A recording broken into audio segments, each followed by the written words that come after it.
episode titled The Police Family. It was a normal morning in the Pig family house. Mummy Pig was making breakfast, Daddy Pig was reading the newspaper, Peppa was drawing at the table, and George was playing on the floor with his dinosaur. Everything was calm until someone knocked on the door. Daddy Pig opened it. Miss Rabbit was standing outside. She looked very worried. "There is trouble in town," she said.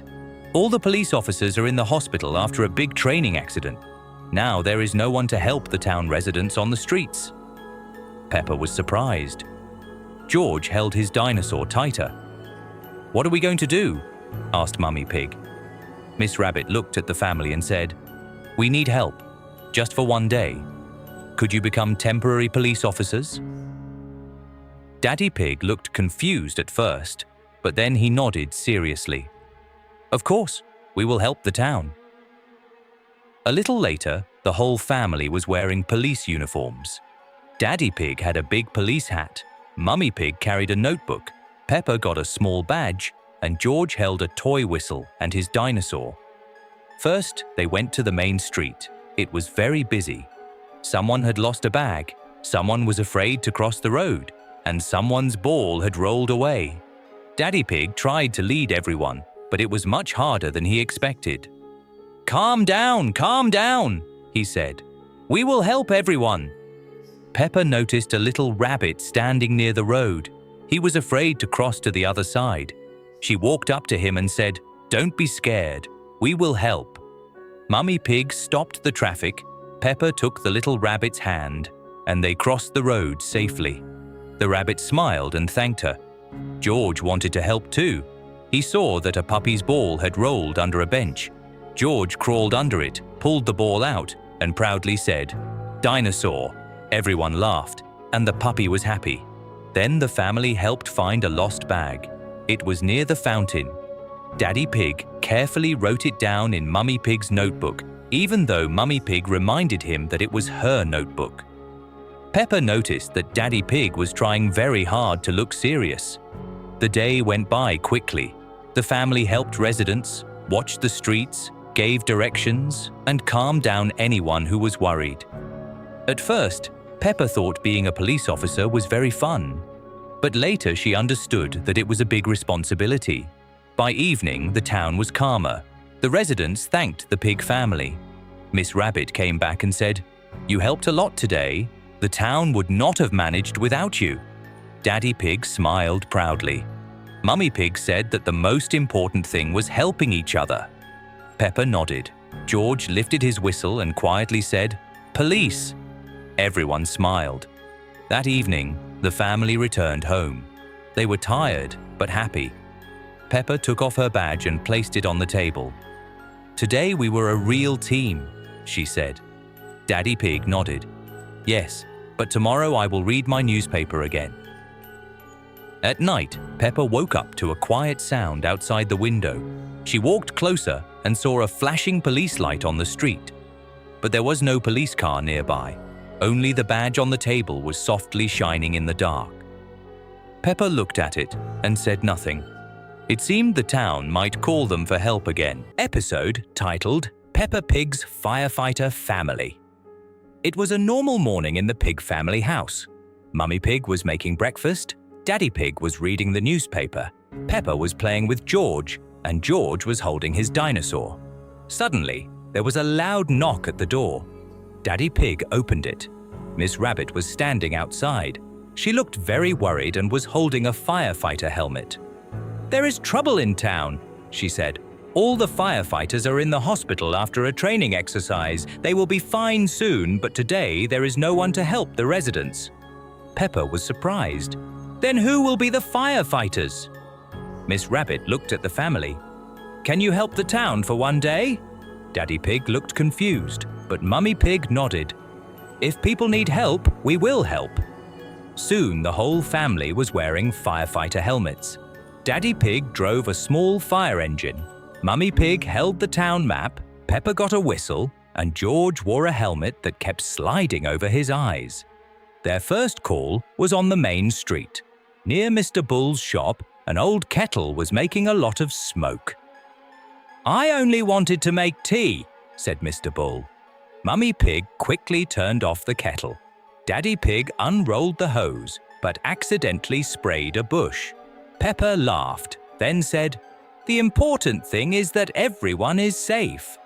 After that, the family helped a little sheep get a balloon down from a tree, helped a duckling climb out of an empty box, and reminded the residents not to leave hot things alone.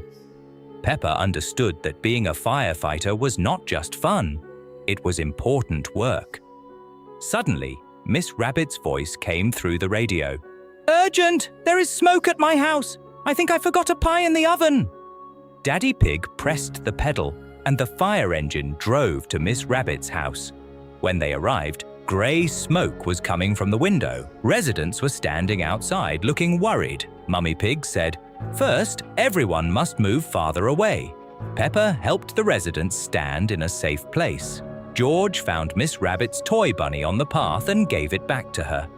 Daddy Pig and Mummy Pig carefully went toward the house. Mummy Pig turned off the oven, and Daddy Pig sprayed water where the smoke was strongest. Peppa helped hold the hose. George said very seriously, "Firefighter dinosaur." After a few minutes, the smoke disappeared. Miss Rabbit's house was saved. The pie could not be eaten anymore, but Miss Rabbit was happy that everything ended well. The residents began to clap. Peppa looked proudly at her helmet. "We really helped the town." In the evening, the family returned home. Everyone was tired, but happy. Miss Rabbit thanked them and said the real firefighters would return soon. Peppa placed her helmet on the table. "Today we were a real team." At night, Peppa woke up and saw the helmet glowing softly in the dark. Beside it was a note. "Thank you for helping." Far outside the window, a red light blinked. Peppa understood that the town might call them again. Episode titled George from Tomorrow. It was a normal morning in the Pig family house. Mummy Pig was cooking breakfast, Daddy Pig was reading the newspaper, Peppa was playing nearby, and George was sitting on the floor with his dinosaur. Everything looked the same as always. George quietly said "dinosaur" as he rolled the toy across the floor.